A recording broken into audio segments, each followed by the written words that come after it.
how I would define the digital workplace would be a series of experiences that are woven together, contextually relevant to the task, location, and device that I need to work on at that time. It should be device agnostic.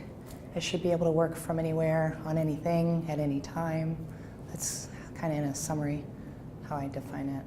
Yeah, I think there's a couple elements around it. One, it's understanding the business drivers that you're trying to impact, having a vision of the destination, right? Because if you only know where you're trying to get to in the next 6 months, and then you kind of refigure that out in the next 6 months, and it might not all come together nicely without knowing where the destination is. I liken it to taking a cross-country trip.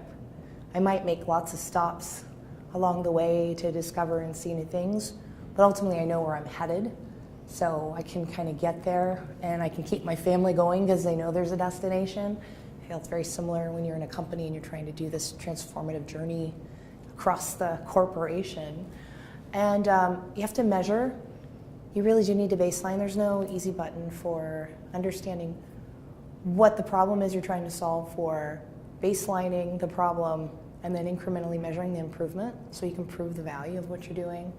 Also, I think it's really important to pay attention to user enablement, so employee enablement, making sure that what you think is going to work, you actually go and build empathy in the field and understand it from their point of view and get their feedback along the way.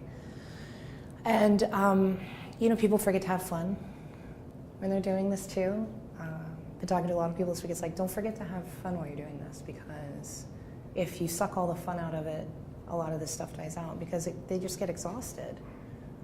So you've got to remember to have a little bit of fun with it as well. It's good to understand if employees are using the technologies you might be putting out there to help with transformation, but it goes a little deeper than that into kind of how are they getting the work done, not just are they in SharePoint, are they putting a bunch of stuff in OneDrive, but are the behaviors changing in a manner that impacts business outcomes?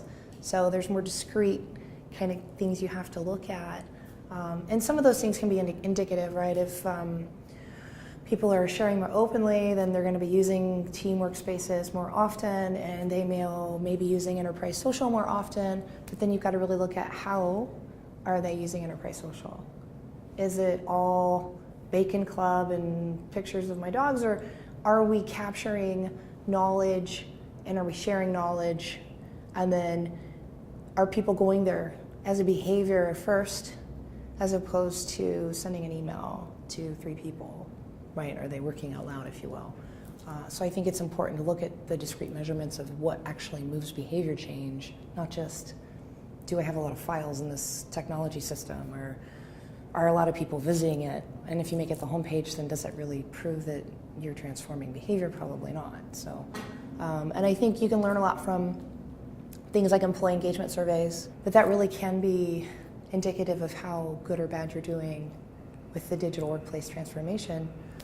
And looking at that and seeing, are my employees more engaged because they feel more connected, they have the tools to get their jobs done faster. So those kinds of measurements I think are really important to pay attention to. We had our tech summit last week in Seattle and Redmond, and there was a session on doing digital transformation for field trash truck drivers. And the assumption that headquarters had was that all of them had smart devices in their personal lives. And actually many of them didn't even have a flip phone.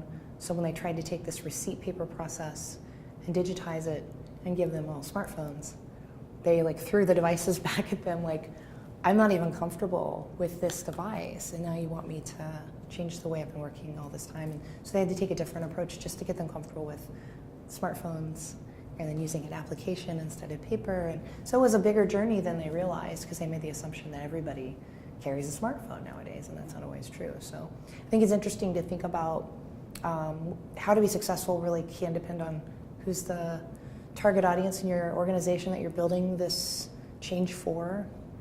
These discrete problems you're solving for, and making sure that you understand where they're starting from, because it'll be different from another group that you might be transforming in another part of your business. So one size doesn't fit all.